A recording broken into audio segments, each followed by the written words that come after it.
So our credit philosophy looks like this. This is going to all tie into doing deals with no money down and no credit. Our credit philosophy is very simple. We don't get emotional about credit.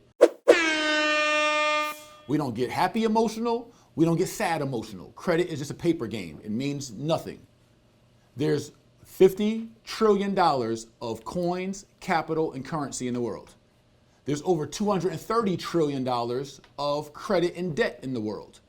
Credit is used and is there to be leveraged for you to build assets and build wealth and play the paper game. That's it. It's not about bragging about your score. Who gives a damn if you broke? Your heirs can't inherit your credit score. We're here to build legacy and acquire anchor properties in order to do so. So when we look at credit, we know that all credit can be rebuilt, restored, part of my handwriting, repaired, and recycled. That's step one of our bullseye. So what that means is, if I know that my credit, all credit, when I say that, I mean all, not half the credit, not 90% of the credit, not 99.7% of the credit. All credit can be rebuilt, restored, repaired, and recycled. Whether you're a felon, whether you got a bankruptcy, whether you got a public record, whether you got medical bills, whether you coming out of college, whether your credit report says NA, non-applicable, it doesn't matter. This is why I say you can buy a piece of property with a 580 credit score, no credit score. I'm going to show you how in just a second. But what we do know is that by you understanding that your credit can be restored, rebuilt, repaired, restored, rebuilt, recycled, is that you can always put your credit in position to be leveraged, and you should. So say you're 18 months away from your credit being healthy, your profile being healthy. You might be 8 months away. You might be 8 years away. I didn't say now it won't be some time. I'm not saying you might not have to pay some stuff off. I'm not saying you might have to delete some inquiries, add some trade lines, get some authorized users, and use our credit strategies that we teach in the RBCs. I'll give you the strategies to rebuild, restore, repair your credit with my partner, Will Roundtree. We got the game. I'm not saying it won't take time. I didn't say credit don't take time, but I said it all can be done. If you are intentional, meaning you do it on purpose, and don't prioritize birthdays and holidays and Valentine's days over building out your credit, which can be leveraged to get financing, to get capital, to get credit lines, to get you more assets and build wealth, if building wealth is your priority. So what we also know about credit is not only does this work for a person, for your personal credit, we know it works for your family as well. Your significant other, your spouse, your daughter, your children, your sons, your uncles, your mothers. It also works for your business. We know how to establish business credit that can be leveraged. And it works for random people in your network that you meet along the way, friends, coworkers, etc., who can be credit partners. And so as you are building out your credit, if you need to, some of you guys don't even want to hear what I'm saying right now because you already at a 720, 805, like you good right now. So you don't even care about this part, but here's what you need to know. One day your credit may fall off. Or you're so into your credit and your score, your profile, you're never willing to risk it because you're so into it being good. You never want to take the opportunity and the chance that it might somehow get bruised or damaged. You don't even want to pull a report to get a mortgage application because it might drop your score. God forbid a mortgage company look to pre-qualify you and it drops your score 7 points. It's going to hurt you, your ego, your pride, but you're freaking broke. But you don't own doors and anchor properties. You're hustling, you're thinking backwards, your ideology, your philosophy's off. You're worried about the wrong things. You're worried about a score that doesn't mean anything to your heirs. And some of you are so caught up in a time frame that you won't never get started. And then 8 months from now, you could have gotten a $57,000 credit line, unsecured, no employment needed, no tax returns needed, no job even needed. But you'll never get it in 8 months because you never started, because 8 months seem too long for you today. So we got to change that mentality.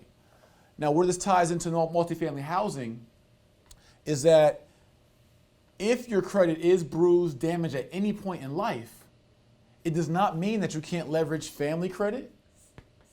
Doesn't mean you can't leverage business credit. Doesn't mean you can't leverage credit partners. So when I say you can do no money, no credit down deals, you may go look to acquire a multifamily 100-door apartment unit, and you go to a bank to finance you, and the bank may say, hey, in order to finance you, we do need a 680 score. The uninformed mind, the mind that has not been taught by Jay Morrison, will think that, oh, I'm out the game because my score is a 505. Not understanding that when this bank is talking to you, they're not talking to you, the person. And we'll get into this deeper in our webinar, but when we are going to acquire these assets, all these assets are acquired under what we call SPEs, special purpose entities, AKA LLCs. So when a bank is saying, I'm going to fund you, they're not saying you, the person. They don't care about you, the person. They care about the credit, health, and credit worthiness of the personal guarantor of the debt, meaning the person that's going to be signing the paperwork saying, I'm going to pay the bank back. They just care about the person in your company, whoever the hell that is, who's going to be signing with the bank saying, yes, I promise to pay you back, i.e. a credit partner. So even if your credit says non-applicable, NA, you pull your scores up, you ain't even got a damn score.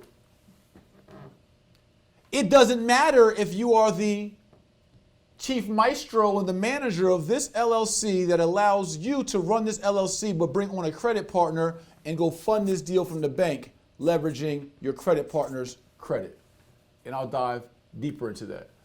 You know what's so interesting is that this is all, again, what's called syndications. That's the formal name it's called in our industry.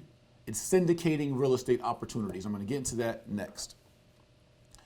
And when I first learned about syndications about 5 or 6 years ago, it was so funny how I think versus, right? And this is what the wealthy, listen, you guys don't even appreciate me, except for those of you who've been in the industry and have done your research. You don't even appreciate this webinar, really. This information that I'm giving, nobody gives. Nobody gives it this detailed. Nobody gives it at the price points, the tuition points, the registration points that we give it. I know, I've been in the industry. And my mentors who charge $30,000 for this info that I'm giving you today, the funny part is when I first heard it, in my mind, because of where I come from and how I came up and how I grinded from the mud, from the ground to build up my enterprise, I instantly saw this as no money down real estate. And I brought it to my mentor. He said, yeah, I guess you could do it that way, but, and he was just so wealthy, he couldn't even see that. See, I come from poverty. So when I saw syndication, I saw, oh, this is the play. This is how y'all do it. But he's looking at, yeah, well, I still put up some of my money. I still put up money. He couldn't even see it. The opportunity still exists with no money because his circumstance was different. And so I had to so I stole the game. I'm like, y'all ain't doing it right. Like y'all on your wealthy middle class, grew up silver and gold spoons, and you're not doing it right. So let me show you what that looks like.